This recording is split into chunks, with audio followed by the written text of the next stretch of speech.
Alright, let's talk about the core play style of fire tanking.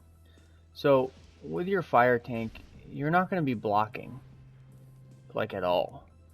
You'll be blocking during a lunge of a boss, you'll be blocking during a skull of a boss, and that's about it. Some skulls won't even kill you, you just have to figure that out as you play, or if you already know the mechanics, you know when to block. So, the other thing is you get something called Fire Soul. Now, Fire Soul, you get this 35% defense while you're not blocking. But what's important is you get 60% defense while you're burning your enemies. And you should always be applying this burn because you're going to be using engulf, which burns your enemies. And you burn them you apply this burn every 2 seconds. And you won't apply blues. It's a CC resistance, so your engulf won't do that. You could just do this every 2 seconds, and you're always applying your burn, and you're always keeping your hit counter up. I also want to demonstrate the dashing, why super speed is so good on a tank. Well, let's grab a bunch of ads here real quick. You see how I can move forward at a very fast pace and still get a distance while not having mobility. That's because super speed, you can clip it in and out, and no other power allows you to do that. But see, I'm not even healing myself or anything. Fire is just ridiculously overpowered.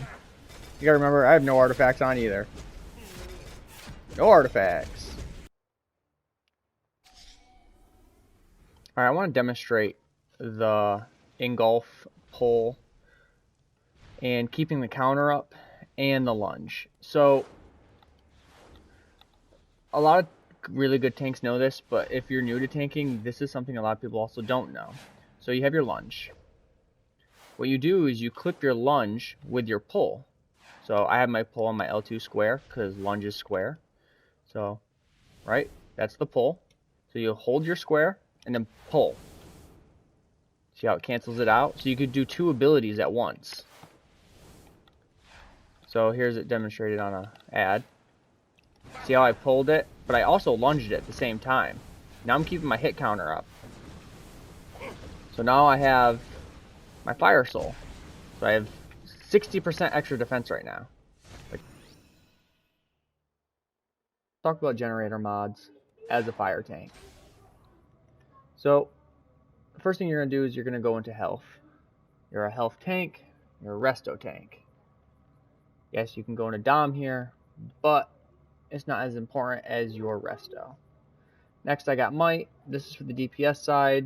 Might is just where the game's at right now. It's not a Prec game. It's a Might game right now. Then we got the Infinity mods. I run health, and then Rejuvenating Escape. This is pretty important. We'll touch on this a bit later because there's an entire build around this group breakout.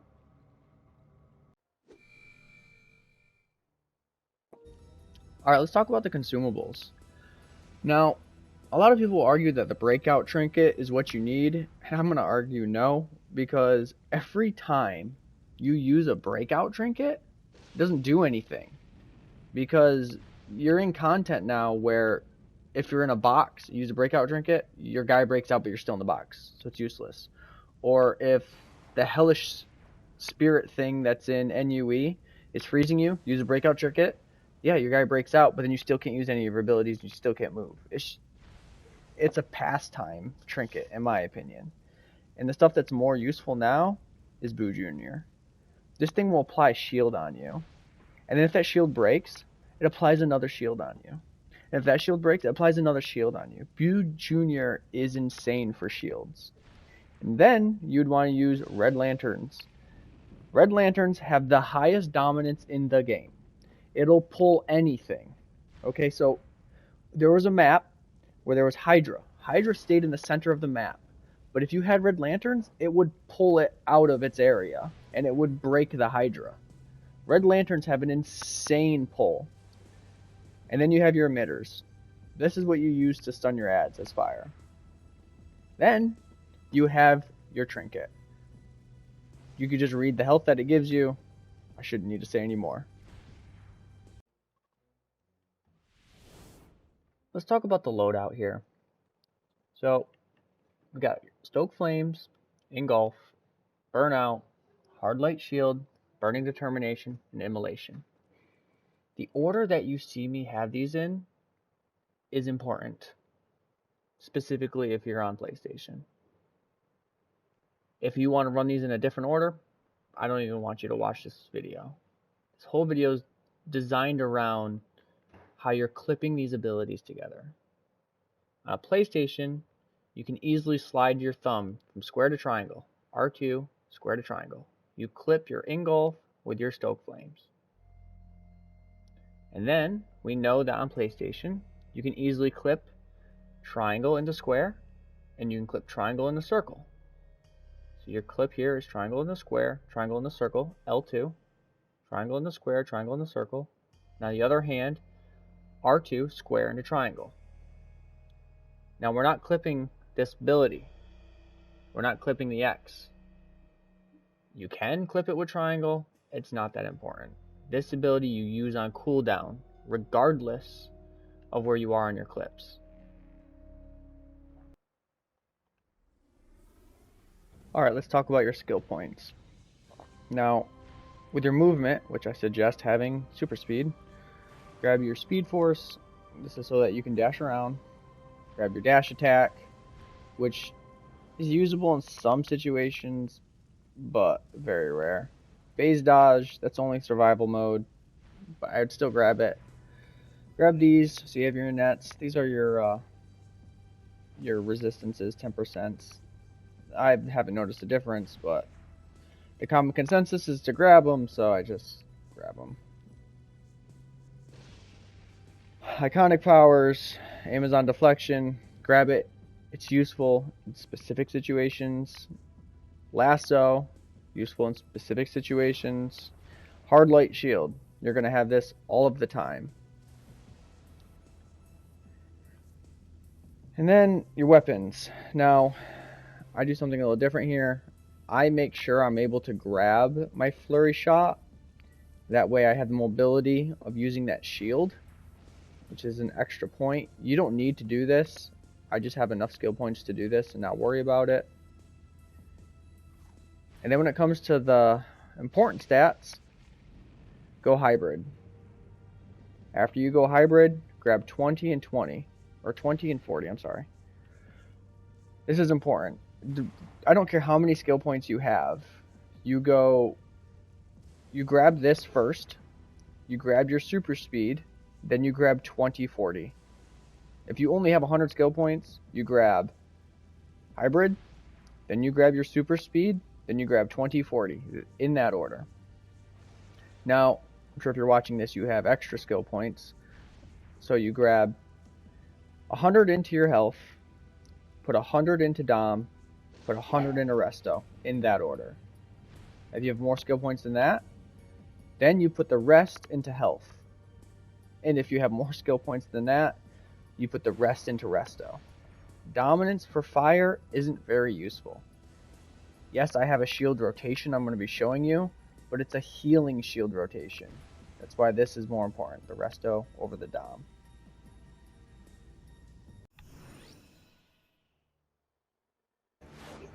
The first thing you're going to do is you're going to clip your engulf with your Stoke Flames. 99% of content, this will keep you alive. The next clip is going to be your Burning Determination with your Immolation. Now those two you can run on cooldown. Those two things will keep you alive in 99.9% of content. Next you got your Burnout. Your Burnout will also apply the shield. You can see the shield works. I'm getting healing that's equal to or greater than what I'm getting hit for. And then we got the hard light shield.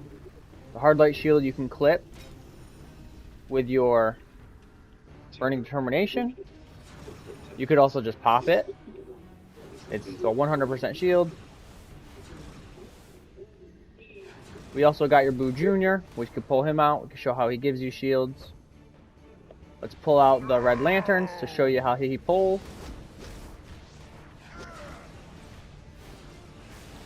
But what's important about the way I have these in the order is the way your thumbs roll off the controller.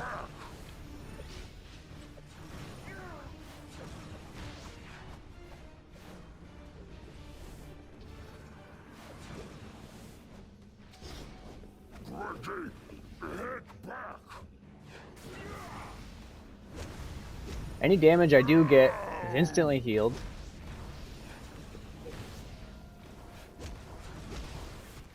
So I wouldn't consider this a rotation, rather than just learning when stuff is off cooldown. And it's really kind of spammable. It's clippable, spammable. You can get more organized if you like. You can run it more like Rage, where you can pretend that your Stoke Flames is your well, I don't know what that's called, your aggression bubble there, and that your Burn of Determination you can run as your Rage Crash Cancel, but it's really just a spammable power with the clips. Unkillable. And can I show here? Yeah, no artifacts again.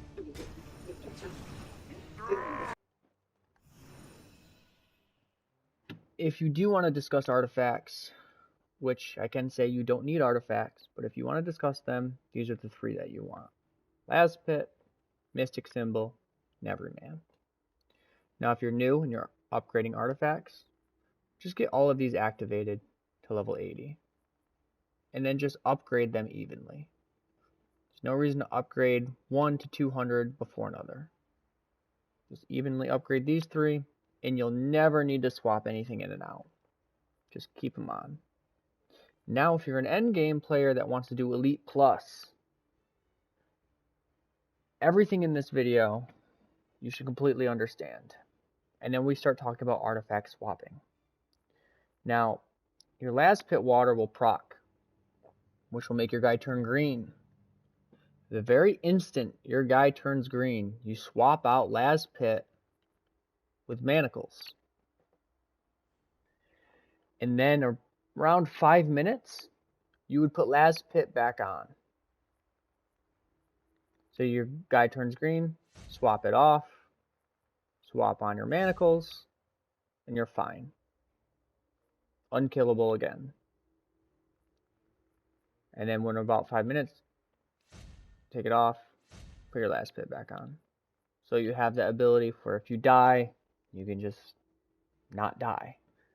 I would say that's an Elite Plus only type of situation. I've never ran a map in the game, ever, that's Elite, that you need to swap your artifacts as a tank. The Sauce of Fire. This is involved in your allies and Burning Determination. Burning Determination is insanely good. And I can do Elite content with no artifacts. So if you have an argument against this, then just run Elite with no artifacts. Just upload your video and prove me wrong. I'm open to competition like that. I'm okay with being wrong, but I have done this, I have tested this, and it is working out amazingly.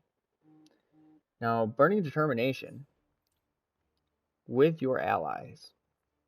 I have 2 allies here that both stack on top of Burning Determination. Group Breakout gives you a shield, so now your Burning Determination gives you a shield.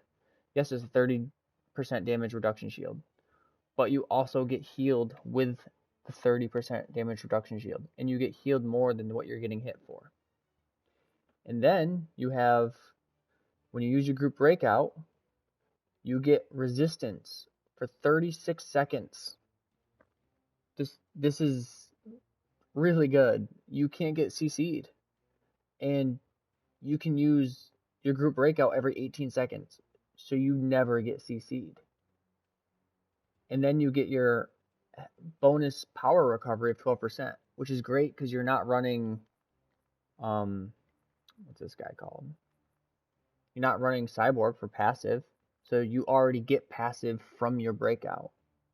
And then you got your affinity mod. That's also on top of that, you get healed again. You get healed for a small amount. So this healing, plus your breakout healing, plus the shield, plus your power back, it just makes the burnout a viable ability. And you'll notice that I don't have backdraft. I don't have that ability anymore. You don't need that ability anymore. This burnout does the same healing back as your backdraft does. That's it for the guide video. In the next video, I'm going to be showcasing the loadout without artifacts in NUE. See you in the next one.